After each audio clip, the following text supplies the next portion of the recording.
Hi, and welcome to Reddit Confessions. Grab a seat, because this one starts with lipstick and ends with something I still can't explain. She practiced the line 3 times in front of the mirror. I watched from the hallway, unnoticed, like a misplaced coat hook on the wall. If anyone asks, we're not together. She tilted her head, changed her tone. Tried again. If anyone asks, we're not together. Then once more, with a smile. If anyone asks, we're not together. That last one was perfect. I guess she thought so too. She ran her fingers through her hair, checked her eyeliner, and walked right past me. Not a glance. Not a word. Just the click of heels on hardwood. On the kitchen counter, the gilded invite still sat unopened. The party she had begged me not to be weird about. I hadn't even planned to go. But apparently, she wanted a backup plan, a just-in-case prop. And I was it. Or maybe I wasn't even that. The air in the apartment felt weird that night. The way it does before a thunderstorm. Or a confession. I didn't ask questions. I didn't start a fight. I just took the envelope. Walked to the trash. Dropped it in. No crumpling. No ceremony. Just done. She left 10 minutes later in a dress I hadn't seen before and perfume that didn't smell like her. She said she was Ubering with a few work friends. She didn't name them. Didn't kiss my cheek. Didn't even fake a goodbye. The door closed. And for a moment, it felt like she never lived here at all. But the part that still gives me chills? At 11:47 p.m. I got a photo. No message. No caption. No explanation. Just a blurry snapshot. Her laughing in someone's lap. Someone I recognized. But not from work. Not even from her world. He was from mine. I stared at the image for a full minute before realizing I hadn't even blinked. It was dark, slightly grainy, but her face was crystal clear. Eyes closed. Head thrown back, laughing like I hadn't seen in years. Her hand rested on a man's chest, fingers curled slightly in what looked like comfort. Or something else. The man was half out of frame, but I could still see his jawline, just enough to know. That tight beard trim. The collar of a navy shirt I'd seen before. One I'd folded myself, months ago. I knew exactly who he was. My stomach turned, not because I suspected something, but because I already knew. There's a very specific kind of silence that comes over you when the thing you've avoided admitting becomes undeniable. I wasn't just watching my wife sit on another man's lap. I was watching her disappear, piece by piece, into someone else's life. Into someone I trusted. His name is Ezra. He was my friend before he was hers. We worked together at the same warehouse before I switched to remote. He used to crash on our couch after poker nights. Helped me install our ceiling fan. When Raylan had a flat tire 2 years ago, he was the one who showed up when I couldn't leave work. I thanked him. I bought him lunch. I told her how grateful I was for his help. She called him Ezzy back then. I thought it was harmless. He was funny, loud, the kind of guy everyone likes instantly. I was quieter. The guy with the spreadsheets and awkward hugs. I was okay with that. I thought we balanced each other out. Now he was at some stranger's party, holding my wife like she was never mine to begin with. Laughing in a way that made me feel like the joke, and not a clever one. Just the kind people nod politely at and walk away from. I didn't reply to the photo. I didn't say a word. Instead, I opened our junk drawer, the one with dead batteries, paper clips, and expired coupons, and pulled out a spare house key I'd made for Ezra 2 years ago. I held it in my hand, staring at its dull edge. I remembered how I told him, just in case we're out of town and Raylan locks herself out. What I didn't know was that Raylan never needed the backup. She was always letting him in. By midnight, I'd removed his name from the spare key envelope. By 12:15, I was standing in the hallway, staring at our wedding photo. I hadn't looked at it in months. Maybe longer. Her eyes looked different back then, like she believed in us. I still don't know why I did it, but I took the frame off the wall and turned it around. Not smashed. Not burned. Just turned. It's still like that. I thought maybe she wouldn't come home that night. After seeing the photo, I convinced myself she'd do the cowardly thing, stay out, avoid the mess, delay the confrontation. I even prepared myself to sleep on the couch, not because she kicked me there, but because I didn't want to share the same air with whatever she was going to bring through the door. But at 2:03 a.m., the lock turned. I didn't pretend to be asleep. I just sat on the armrest of the couch in the dark, my arms folded, phone in hand, heart pulsing like a second heartbeat in my throat. She didn't notice me at first, or she pretended not to. She walked in with her heels in her hand, makeup slightly smudged, phone still glowing in her palm like a guilty secret. I waited 5 seconds. 10. Then I spoke. Did Ezra have a good time? She stopped mid-step, froze like a deer caught in emotional high beams. Then, slowly, she turned. Her expression didn't show panic. Not even guilt. Just irritation. Excuse me. I saw the photo, Raylan. Her eyes flickered, just for a second, like she was calculating whether to lie or deflect. She went with deflect. Why are you snooping through my stuff? I laughed. Not a real laugh. One of those dry, shaky exhales that sounds like a car engine failing to start. It was sent to me. No snooping required. Silence. She dropped her heels near the wall and walked toward the kitchen without another word, casually pouring herself a glass of water like we were in the middle of some sitcom break. I followed her, still clutching my phone like a weapon I didn't know how to use. Don't do that, I said. My voice cracked a little. Don't act like this is normal. Raylan turned, leaned against the counter, and took a slow sip of water. Then she shrugged. The kind of shrug that says, you already know. I didn't cheat, she said finally. Not technically. The word technically hit harder than a full confession. It was the verbal equivalent of shrugging off a knife wound. What does that even mean? She sighed like I was exhausting her. It was just fun. You know, laughter, drinks. It wasn't about you. Why do you always have to make things about you? That did it. I set the phone on the counter, backed away, and looked at her like I'd never seen her before. Because maybe I hadn't. Maybe for 6 years, I'd been projecting some fantasy onto someone who never truly wanted to be what I imagined her to be. She used to say we were best friends. She used to say I was her safe space. But now I was just in the way.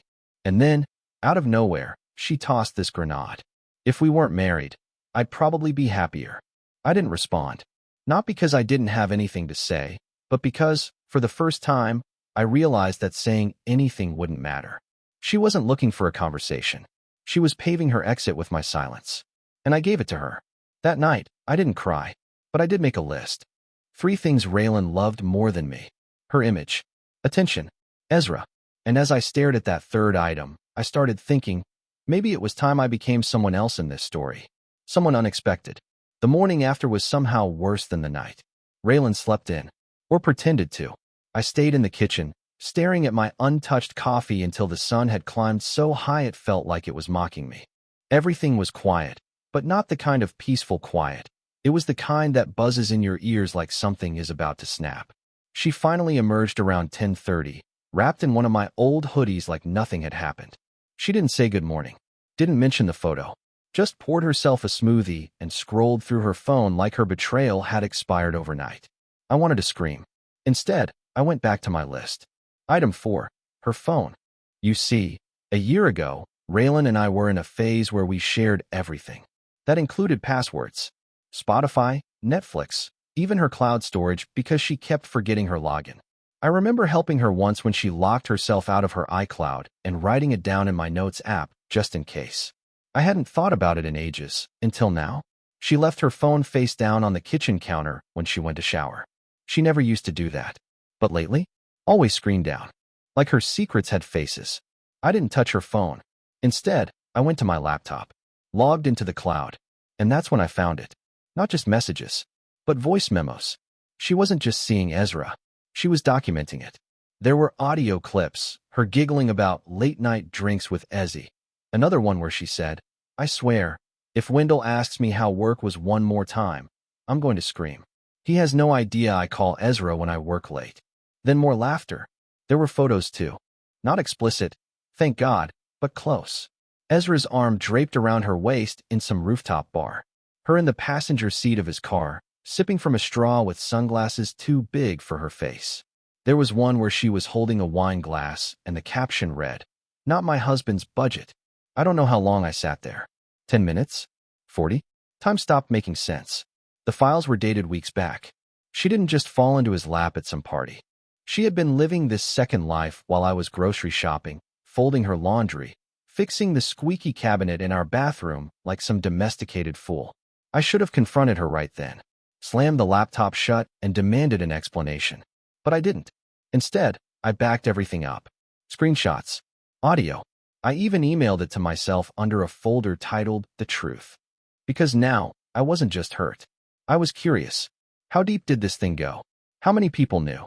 And what, exactly, was she planning next? That night, she curled up beside me in bed like we were still okay. Her breathing was steady, peaceful. Mine wasn't, because I already knew what she didn't. Her, if anyone asks, we're not together, fantasy was about to get very, very real. And she wouldn't be the one deciding how that story ends.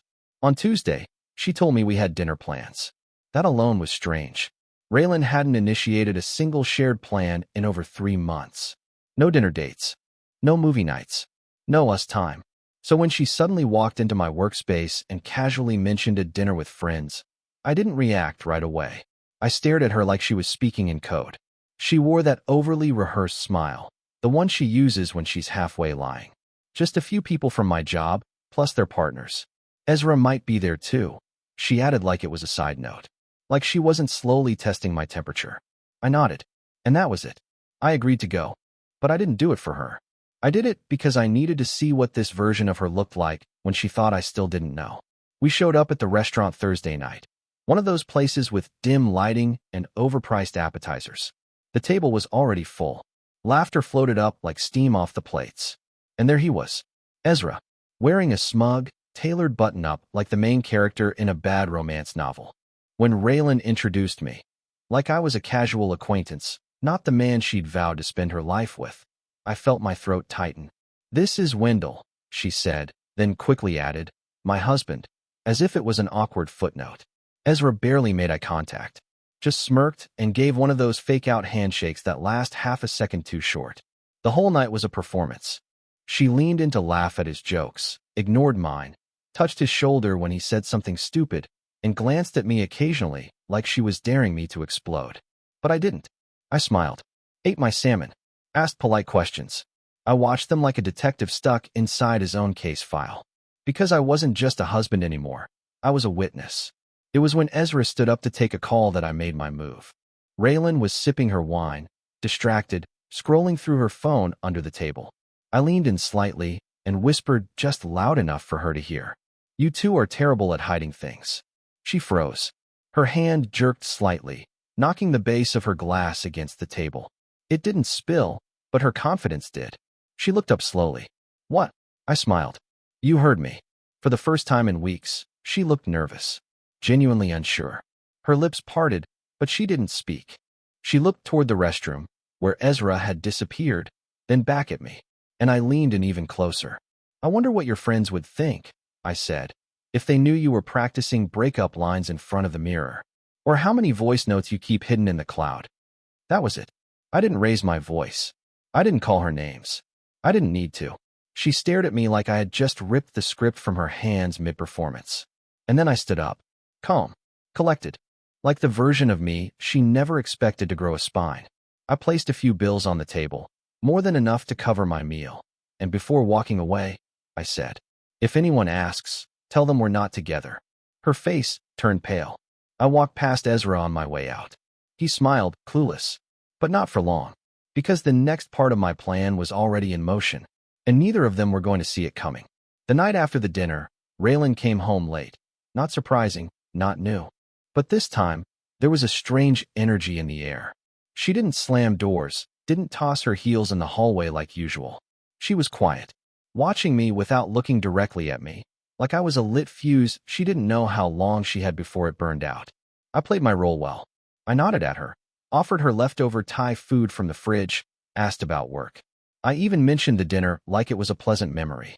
She gave vague responses, but her eyes were scanning, like she was trying to figure out just how much I knew. But by then, it wasn't about what I knew anymore. It was about what I was going to do with it. Earlier that afternoon, while she was out with clients, which I now understood was code for whatever lie suited the moment, I went into the guest closet. Way in the back, behind old boxes of decorations and worn-down luggage, was a storage bin marked W. That bin had sat there for years, untouched. She never looked at it. But I did. Inside were dozens of printed photos, notes, birthday cards, tickets to concerts we never made it to, things I'd saved over the years, thinking they mattered. And one other thing, a handwritten letter I wrote for our 5-year anniversary, the one I never gave her. I remember rewriting it 3 times before deciding it was too soft. I thought she wanted someone stronger. Turns out, she just didn't want me. I took the bin, quietly, and placed it in the trunk of my car. Not to destroy it. Not yet. But because I needed it gone before the next phase. The next morning, I requested 2 personal days off work. Told my manager I needed to take care of something urgent. He didn't ask questions. He never does. I think he assumed it was family stuff. He wasn't wrong. Then I started organizing things. Screenshots, messages, voice memos. I cataloged them with timestamps, dates, and file names so boringly precise it looked like an accountant had orchestrated the betrayal. I made backup folders. One on an external drive. One in the cloud. One sent to my private email address under a hidden alias I'd created just for this purpose. But that wasn't the real plan. The real plan was subtle and slow. That weekend, I told Raylan I was visiting my brother upstate. She barely looked up from her phone. Cool, she said. Drive safe. I wasn't going to my brother's. I was going to a lawyer. No dramatic, I want a divorce confrontation. No yelling match. Just information. Quiet, methodical preparation. What I found out chilled me. Raylan had opened a personal checking account in her name only. 3 months ago, she'd been slowly draining our joint account. Little by little, moving grocery money and utility payments into her own stash. Not big enough amounts to flag suspicion. Just small shifts. But over time, thousands. I would have never noticed if I hadn't cross-checked the statements. When I got back Sunday night, she was already asleep. Or pretending to be. I stood in the doorway of our bedroom and looked at her. The same woman who used to cry when I brought home daisies. The same woman who once wrote, "I don't know how I existed before you," in a wedding card. Now she was planning an exit. Or worse. Waiting for me to snap first so she could play the victim. But I wasn't going to give her that. I was going to do the one thing she never thought I could. Walk away first. And make sure the world knew who she really was. Without ever raising my voice. Monday morning started like most others. Fake smiles, soft yawns, and the slow clinking of her spoon against the ceramic bowl as she scrolled her phone across the table from me. She didn't look up when she said, "Do you mind stopping by the dry cleaner later? I left my jacket there Friday." I nodded like always. But I was already gone in my mind. Because I knew something she didn't. 32 minutes earlier, while she was still in the shower, I hit send on 3 emails. One to her company's HR department. One to Ezra's boss at the logistics firm where he worked. And one to a group contact I titled The Real Story. That last one was blind copied to 13 people. Some coworkers. A few mutual friends. And 2 of her cousins she always spoke highly of. The ones who loved her like a sister. Each message was short and surgical. A subject line, "Before you hear it elsewhere." A polite body, "Please see attached." And 3 PDFs. One of the screenshots. One of the expense logs showing the siphoning of our joint account. And 1 audio file. Not explicit, not angry, just her own words. Laughing in Ezra's car as she bragged about how easy it is when they trust you. I didn't include commentary. I didn't frame it as revenge. I didn't even sign my name. Because this wasn't about shouting anymore. It was about truth. And giving it room to echo. By noon, she'd called me 3 times. I didn't pick up. At 1:14, she sent a single text.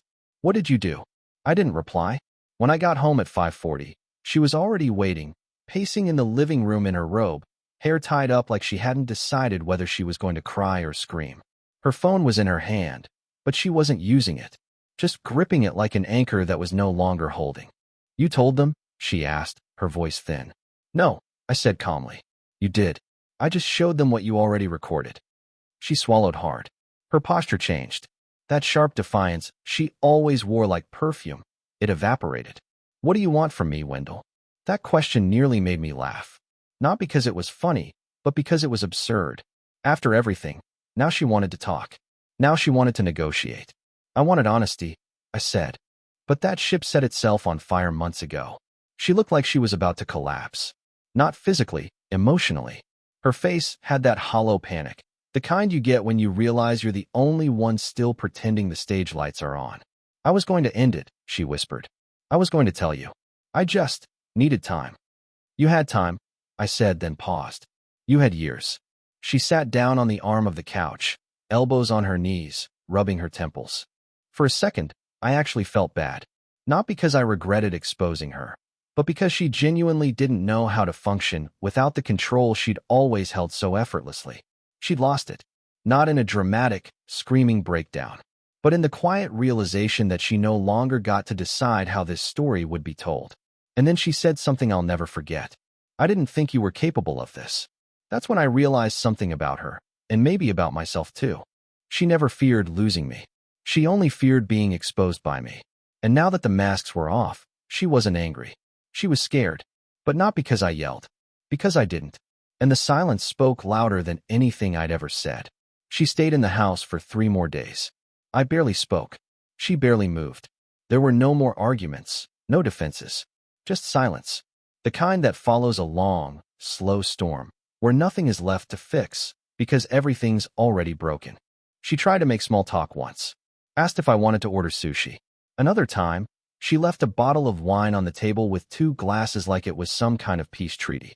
But I never touched it, not out of spite, but because I was done pretending we could go back to what we never actually had. On the 4th morning, I woke up before sunrise, packed 2 suitcases, one with clothes, the other with everything I wanted to carry forward, not much. A framed photo of my parents, my journals, a few novels I hadn't touched in years. Nothing of hers, nothing of us. Before I walked out, I left a letter on the kitchen table. Nothing dramatic, no accusations, just a single sentence, written slowly, in the same shaky handwriting I'd used in the anniversary letter she never read. "I hope someday you tell the truth, even if only to yourself." I didn't slam the door. I didn't take one last look back, because I wasn't leaving out of bitterness. I was leaving for peace. It's been 3 months now. I moved into a small apartment across town. It's nothing fancy, thin walls, squeaky faucet, neighbors who play jazz too loud. But it's mine. I sleep better. I laugh more. I've even started journaling again. I'm not sure if I'm healed yet, but I'm no longer hurting the way I was. Raylan tried to reach out once. She sent a message. "I miss who we used to be." I never replied, because the truth is, who we used to be never really existed. It was just a version of love I held on to because I was afraid of starting over. But starting over wasn't the end. It was the beginning. And sometimes, walking away quietly, with your dignity intact and your heart still soft, is the loudest thing you'll ever do. Thanks for listening to my story. If you've ever had a moment where you realized silence was your greatest weapon, or you walked away instead of breaking down, I'd love to hear about it. Drop your story in the comments. And if you want more real, raw stories like this, subscribe to Reddit Confessions. We share the truth, even when it hurts. See you in the next one.